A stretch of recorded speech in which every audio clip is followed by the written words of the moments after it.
Hello everybody, welcome to my channel Chapter Chat, and today we'll read a poem The Lamb by William Blake. William Blake was born on 28 November 1757 and he died on 12th August 1827. So William Blake, he belongs to Romantic age and he was a very famous poet of that age.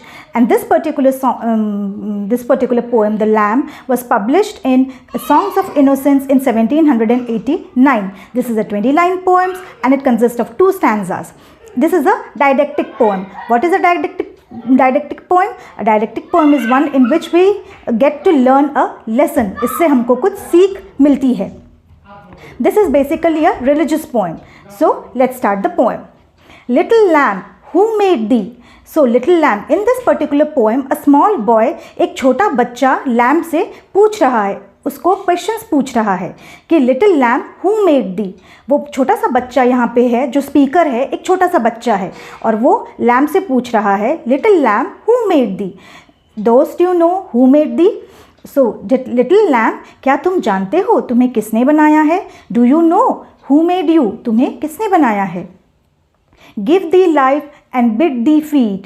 So he is asking who gave you life? वो छोटा सा बच्चा उस lamp से पूछ रहा है तुम्हें जो ये लाइफ मिली है, तुम्हें ये लाइफ किसने दी है?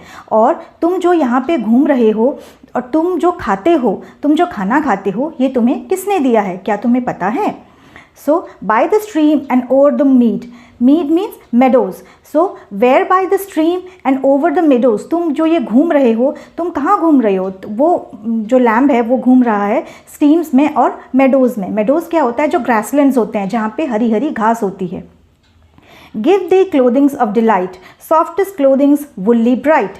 So बहुत छोटा सा बच्चा अभी बोल रहा है gave you clothes, मतलब तुम्हें ये जो तुम्हारा क्लोथ है, तुमने जो ये फ़र पहना है, वो जो लैम्ब है उसके बहुत अच्छे से सॉफ्ट वुली फ़र हैं. तो सॉफ्ट एंड ब्राइट जो तुम्हारे ये वुल्स जैसे हैं, ये क्लोथ तुम्हें किसने दिया है? Gave thee such a tender voice, making all the valleys rejoice. Means तुम्हारी जो ये टेंडर वॉइस है, तुम्हारी ये जो प्यारी सी वॉइस है, ये तुम्हारी सी प्यारी सी वॉइस तुम्हें किसने दिया है? क्या तुम जानते हो?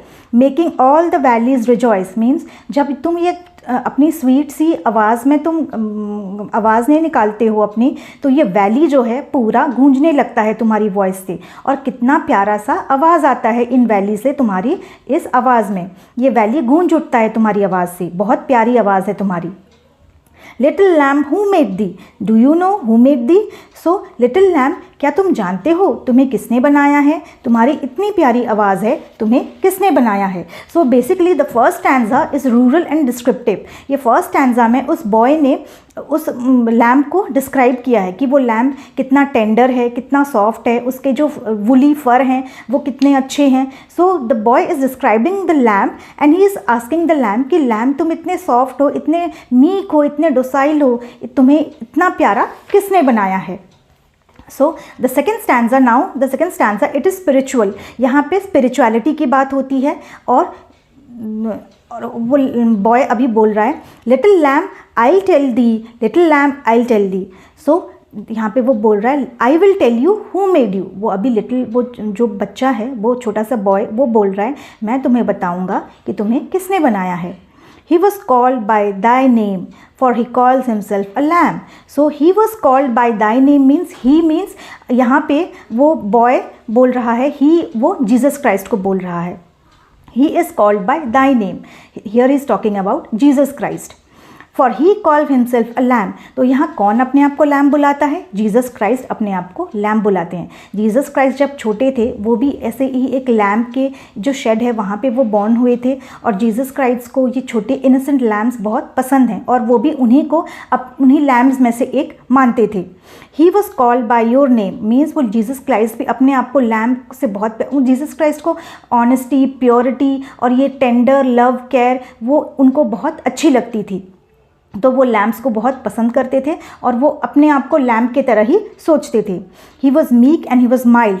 ही the creator, he the meek and the mild. The creator जो जिसने तुम्हें बनाया है, he is meek and mild, मतलब वो बहुत प्यारे हैं, वो बहुत लवेबल हैं और वो बहुत ही अच्छे हैं। जीसस क्राइस्ट बहुत शांत थे, उनको शांत चीज़ें पसंद थी और वो ऐसे उनको वायलेंस बिल्कुल, मार पिटाई और झगड़ा ये सब बिल्कुल भी पसंद नहीं था। वो शांत से सबसे बात करते थे, प्यार से सबसे बात करते थे और वो बहुत he was full of innocence. उनकी जो फ़ोटो ही देखने से, उनको चेहरा ही देखने से उनका ऑरा इतना पावरफुल था कि उनको देखने से ही वो बहुत इनोसेंट थे।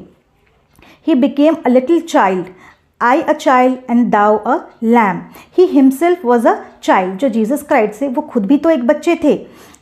I am a child, you are a lamb, and we know, and he is no, and we are known by his name. मैं एक छोटा सा बच्चा हूँ, तुम एक छोटे से लैम्ब हो और हम किसके नाम से जाने जाते हैं? हम उनके नाम से जाने जाते हैं। We are called by his name, little lamb God bless thee, little lamb God bless thee. तो little lamb, तुम जो लैम्ब हो, भगवान करे तुम हमेशा अच्छे से रहो। May God bless you, may God bless you. और भगवान तुम्हें हमेशा अच्छे से रखें। So the second stanza is basically a spiritual line, जहाँ पे वो छोटा सा बच्चा उस लैम्ब को बोल रहा है कि तुम हमेशा अच्छे से रहो, तुम हमेशा खुश रहो, तुम्हें लाइफ में कोई भी तकलीफ ना हो। So this is the end of the poem and this is a very small poem. I hope ये पोएम आपको समझ में आई हो। Please do right me on the comment section. Thank you.